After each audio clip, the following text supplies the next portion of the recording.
everybody. Or as we like to say in Metro Detroit, where I'm from, what up, though? I really appreciate everybody being here today, especially those of you all that made it in and those of you all watching on Zoom. I hope I can keep your attention for these 20 minutes. You know, when Kelly asked me to be the keynote speaker, I was honored. But then she told me I had to talk for 20 minutes. And I was like, dang, she must really want you all to hate me, because I don't even know if I like listening to myself for 20 minutes. But we're here. So let's take this journey together. And remember, I didn't ask for this.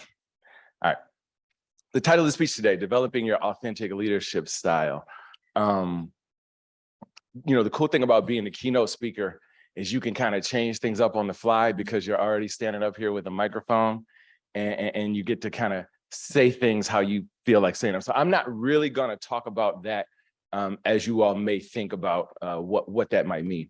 I want to take you on a different journey.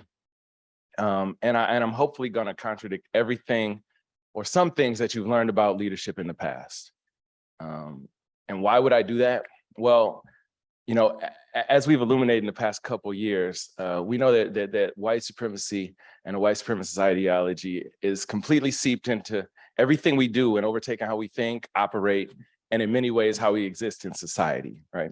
So it only makes sense that our framework for leadership exists within that same structure, right?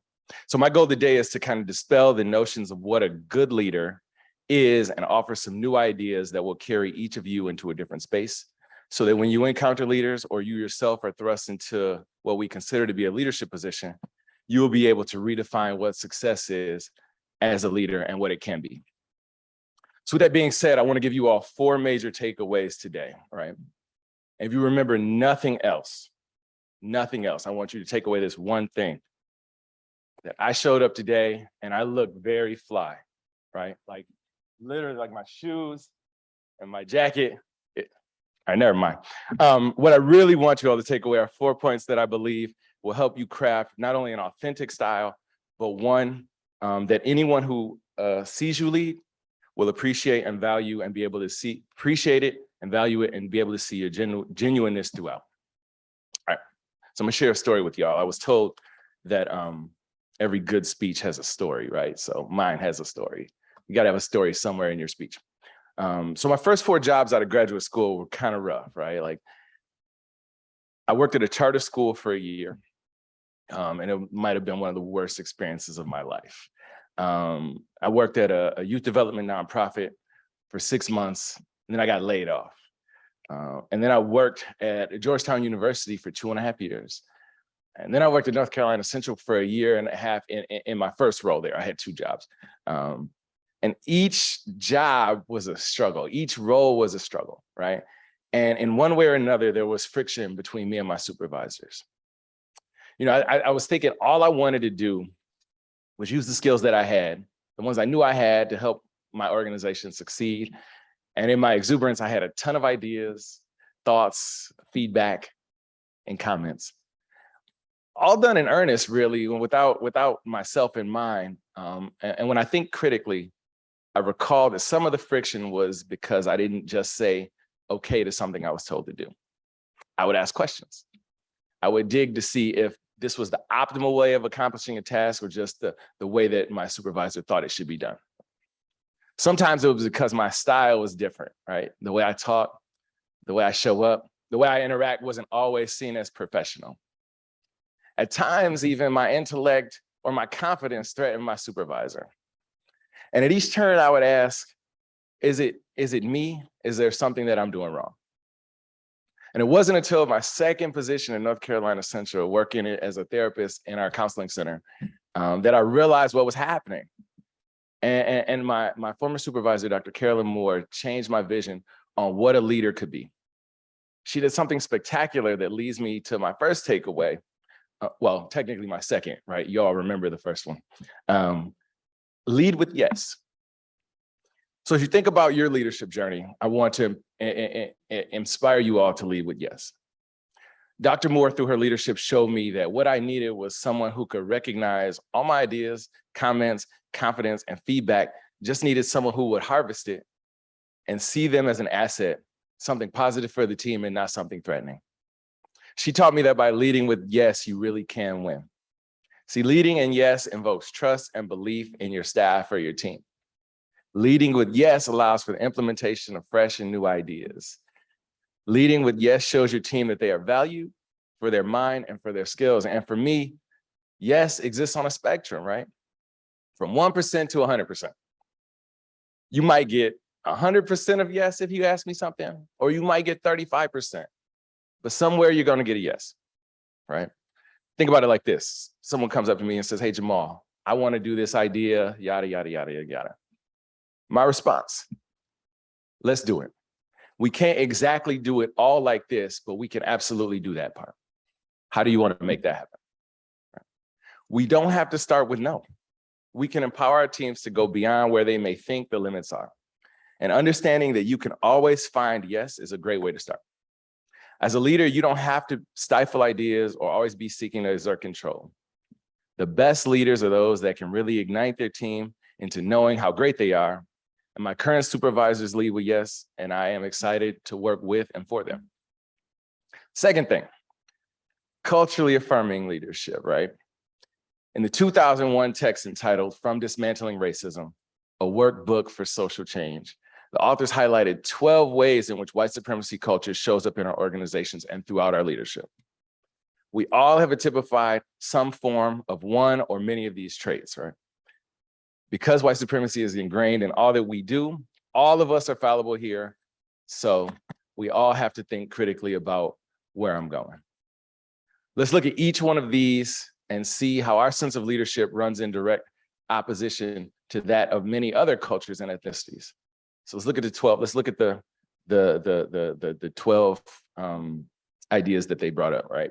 So the first one is perfectionism, right? Focusing on what's wrong as opposed to what worked. Not taking time to teach or to help learn from mistakes. Sense of urgency. Things need to be done quick. Everything needs to be rushed. There's no time for patience. Defensiveness. Challenging leadership is discouraged. Newer challenging ideas are met with defensiveness. Quantity over quality. Only things that can be measured are worth anything. Things that are measured are more important. So i.e. the number of people that show up, the number of members you have, as opposed to the relationships that are formed. Worship of the written word, right? If it's not in a memo, it didn't happen. And we see this with claims of abuse or mistreatment. And those that are good, that have good writing skills are more valued. And we see this in the community when we think about people who write grants or are trying to get funding, right? Some people just have a ton of writers and a bunch of skills, but some people who are doing amazing work may have language barriers, don't have the same writing skills, and thus aren't able to get the same amount of funding. Paternalism. Decision-making is clear to those with power, and they don't feel a need to listen to those without power. Either or thinking, right or wrong, my way or the highway. The idea that someone must have been fired because they were bad at their job. Power hoarding. There's little power sharing, and power is seen as a limited quantity with only so much to go around. Fear of open conflict. When raising a difficult issue is seen as rude.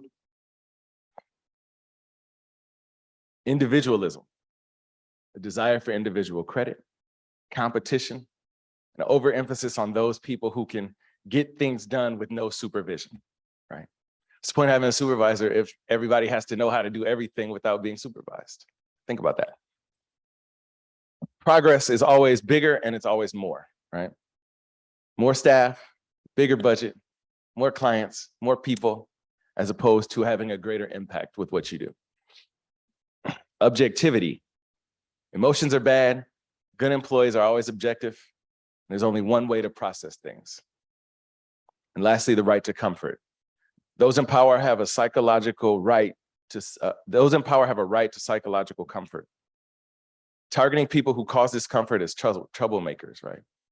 So we think about someone who raises an issue around discrimination, or someone who calls out prejudice or in a policy. All right, now, some of y'all might be thinking, like, what is this dude talking about, right? This is just how it is. This is how we lead. This is how we're supposed to work in society, right? I'm just speaking nonsense. And that makes sense if you feel that way. When our personal norms and truths are questioned, we instinctively employ our defenses. But let's just juxtapose those traits with some other cultures of leadership. In 2014, the text, African Leadership Models in Education, Leading Institutions Through Ubuntu. And Ubuntu means I am because you are, and because you are, therefore I am. The author shares how servant leadership is the guiding structure for how to succeed as leaders in their school systems. They embody the following principles through Ubuntu: listening, empathy, healing, stewardship, commitment to growth of people, community building, sharing and collective ownership of opportunities, responsibilities, and challenges. The importance of people and relationships over things. Participatory decision-making in leadership, and reconciliation as a goal of conflict management.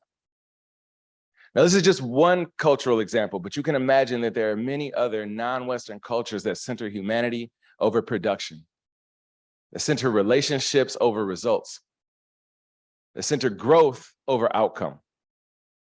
We can choose different paths and strategies and make room for what may seem unconventional through the veil of white supremacy, but in other spaces, it's just the norm. Point number 3, leading in your community. For decades, and I grew up in the 90s, really, I came of age in the 90s, and we were told that serving your community doesn't make money, that there's no opportunity for growth, that is not something you make a career out of. But when I look around San Jose and Santa Clara County, I see people single-handedly taking it upon themselves to fight for their community daily. Outside of my job here at SJSU, I also co-chair a community coalition called the Black Leadership Kitchen Cabinet, which is a group that advocates on behalf of the Black community within the county. Through this work, I've been inspired by countless people who tirelessly make the lives of residents within the county better. Some people I admire are, I'll name them, Yvonne Maxwell, who runs Ujima Adult and Family Services. It's a Black mental health agency about a couple miles away, and she's also a lecturer here in the School of Social Work. Dr. Angelica Cortez, who is the executive director of Lead Filipino, and Victor Vasquez, who runs Somos Mayfair, which is an organization seeking to revolutionize what self-determination and leadership looks like from a neighborhood perspective on the east side of San Jose. There's so many countless others who have determined that their legacy is thoroughly intertwined with their identity and their community, and they have made the commitment and the time to serve. Now look, I'm not saying that everybody has to devote themselves to nonprofit work. What I am saying, though, is that you can lead with people in mind. You can lead with community in mind. As you think about programming, as you think about your job choices, as you think about the people you want to work for, who are they centering? What are they centering? There are more opportunities and possibilities out there that place community, people, and families at the forefront, not just the bottom line or products. These positions aren't all low-paying public service roles. Some people actually make good money, right? Some are high-paying public service and private corporation roles. You can find or create something that suits you and who you are, and you don't have to feel like you need to capitulate. And lastly, you got to stand for something. You got to stand for equity and justice, right? I wouldn't be the director of advocacy for racial justice if I didn't advocate for racial justice. Like I wouldn't be me if I didn't end on this note. Reverend Jesse Jackson once said, leadership cannot just go along to get along. Leadership must meet the moral challenge of the day. And we're facing a number of moral, ethical, and societal challenges today, and we need everybody to think about how they can respond. The days of going along and getting along are behind us, and as leaders, we have to consider our role to spark change. The examples of leadership we see in the national scope today, in my very very humble opinion, are pretty pathetic. Many of them lead with bigotry, exclusion, and deceit. In the past decade, alternative facts became synonymous with leadership, which coincided sharply with excluding whole communities and populations from having and expressing their voice. I'm gonna break it down as plainly as I know how, right? Donald Trump isn't leadership. Ron DeSantis isn't leadership. Fighting to take away people's rights to choose what's best for their health isn't leadership. Creating policy that centers wealthy business owners and businesses, or even middle-class people like my wife and I, when we have thousands and thousands of unhoused people living on our streets, isn't leadership. It's cowardice, it's self-aggrandizing, and it's dangerous. True leaders fight for change that will have a positive impact on the masses, especially those who are suffering the most. True leaders lead with compassion and empathy. They recognize how their decisions have impacts and can be wide-reaching, and they choose not to be self-serving or interest-serving. But they recognize that they are in their role for a reason beyond themselves. The choices you make as a leader will define you. And while there's no right way to do it, there are a ton of wrong ways. To find your true, authentic leadership style, you need to be willing to learn, unlearn, and relearn. It's going to take finding examples outside of the mainstream and the norm. It's going to take getting in touch with culture, with people, and with community, and with a purpose bigger than yourself. Now look, is what anything that I said necessary to be a leader? No, not at all, actually. We see people every day who are the antithesis of everything I just mentioned, and they're still in charge. But as you go about this conference today, I ask that you choose something different. I ask that you lead with yes. I ask that you choose a culturally affirming leadership over the norm, that you lead in and with your community, and that you center equity and justice throughout. I ask that you choose something authentic, something purposeful, and really something extraordinary. Thank you.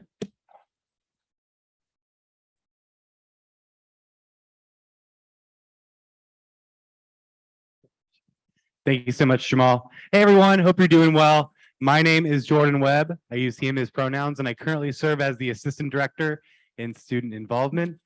Let's give one more hand to Jahmal for his really incredible speech. Don't go anywhere yet. I got you. Yeah, some things that we definitely needed to hear and really energized me on a Friday morning. We do have a little bit of time now for some Q&A from the audience. We have a couple of mics set up on either side of the ballroom. If you have a question for Jahmal, or if you're not able to stand, I can bring a mic to you if you just raise your hand. So if we have any questions from the audience, or if there are any questions from our webinar folks.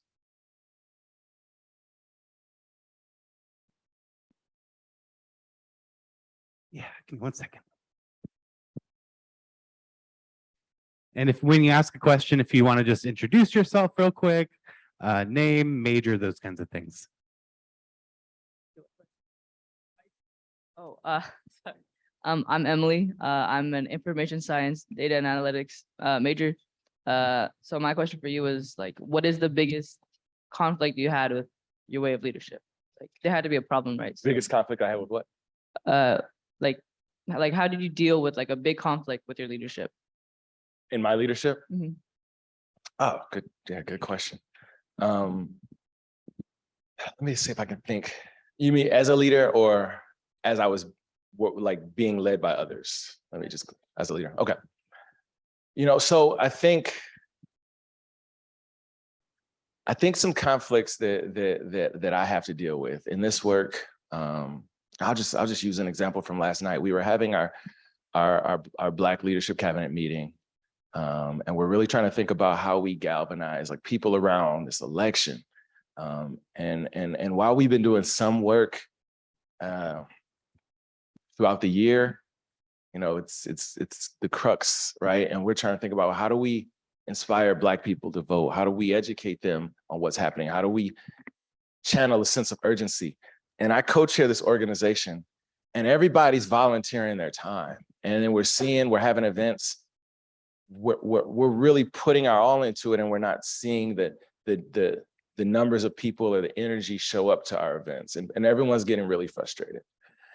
And it's hard when people are putting their heart into something and they're not seeing it reflected in the output, right? And so I have to be able to say, okay, how do I recognize what's happening in the space and the emotion and the feelings that are showing up, right? The discouraged feelings, rightfully so, but also not have us stay there and wallow in that, right? So I can't ignore it or move past it too fast, but we can't stay there and then everybody's just sad, right? So I think a challenge is really thinking about, how do you inspire people through adversity? How do you inspire people through discouragement? Because that's gonna happen. It's gonna happen on every team, except the Warriors, because they don't ever lose. Somehow, I'm not a Warriors fan. I don't dislike them, but goodness, they don't ever lose. But like, adversity happens within, discouragement happens. That feeling of why am I doing this will happen. And as a leader, you have to have the energy, the optimism, the empathy to allow that moment to happen, and the strategy and the courageousness to move people from that, to inspire them to grow, to change, and to say, hey, look, you're right. It is tough, but everything we're doing now serves a purpose.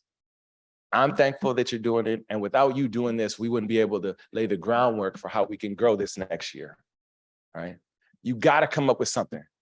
You can't tell them to stop whining about that, right? You have to have a purpose that moves your team in a direction, or you'll lose people, right? So that's a challenge. That's a challenge I'm facing now with this election looming, but it's one that I think we can always kind of grow from. I hope that answered your question. It might not be the biggest challenge, but it's the one most present for me right now. Yeah, it's a very realistic challenge. Leadership is not all sunshine and rainbows. Things go wrong, or folks need encouragement, right? Or just someone that they can turn to for support, and saying, didn't go quite right this time, but we're gonna keep doing better. Yeah. Any other questions from the audience? Yes. Wendy, thank you. Thank you for these questions, by the way. I appreciate them. Thank you. My name is Henry. My question is on what you explained to us about confessionalism, and where somebody is wrong as a leader, they need to acknowledge the fault.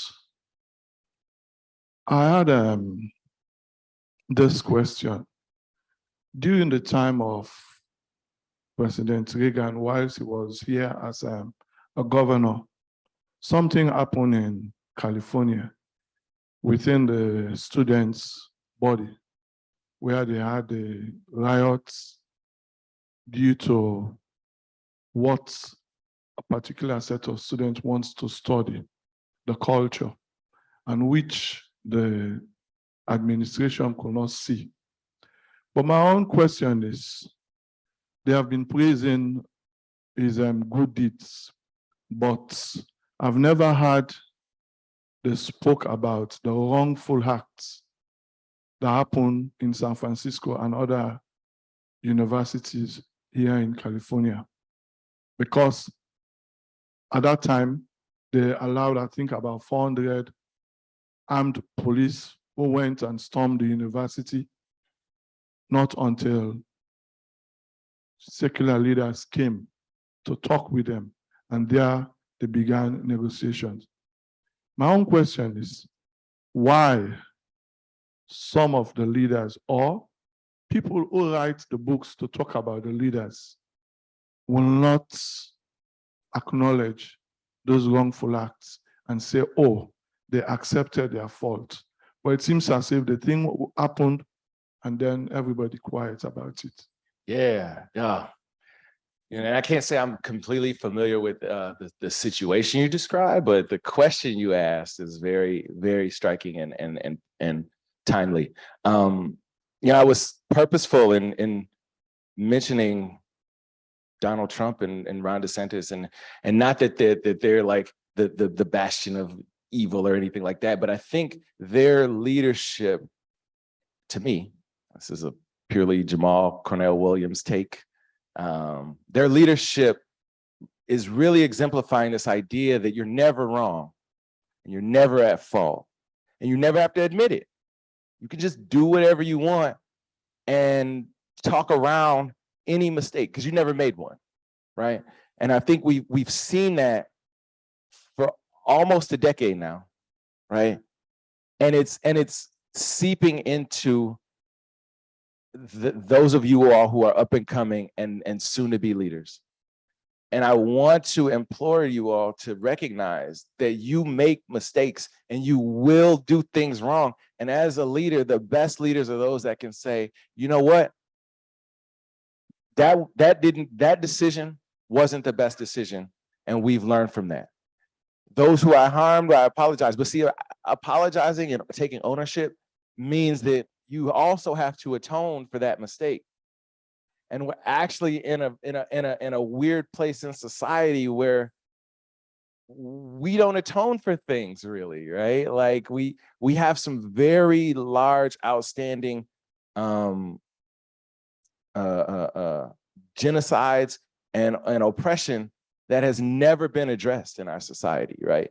So from those large scale things to the smaller things, when you actually admit that you did something wrong, you have to make up for that. So a lot of leaders choose not to own their mistakes because then they have to now think about, how do I fix it? How do I repay? How do I atone? And it's easier just to take the easy route is to not do either and to say, well, actually, it wasn't a bad thing, right? And so I think I want to challenge you all to take a different approach in leadership. The approach with humility. The hard approach is to say, this didn't go well. This hurt people. This was a mistake, whatever it might be, and we're going to fix it. I think part of my role in this institution is to make sure our administration thinks like that. And I want to make sure that our students, anybody listening, my kids, they need to understand that that's just a necessary staple of being a good leader. Yeah, absolutely. And I think it's the perfect example of how we describe leadership in student involvement, that you don't need a position or a title to embody what a leader is. And I would say the vice versa, right? Just because you hold a certain position, that doesn't mean you hold the ideals or the actions or behaviors of what it means to be a leader. So you should constantly be learning, admitting your mistakes, and things like that on both ends, right? Perfect. Well, I think that's all the time that we have for our Q&A period. If you have any other questions that you'd like to ask Jahmal, I'm not sure if he's hanging out afterwards, or you can always send those in your feedback surveys after the conference. But let's give Jahmal one more hand.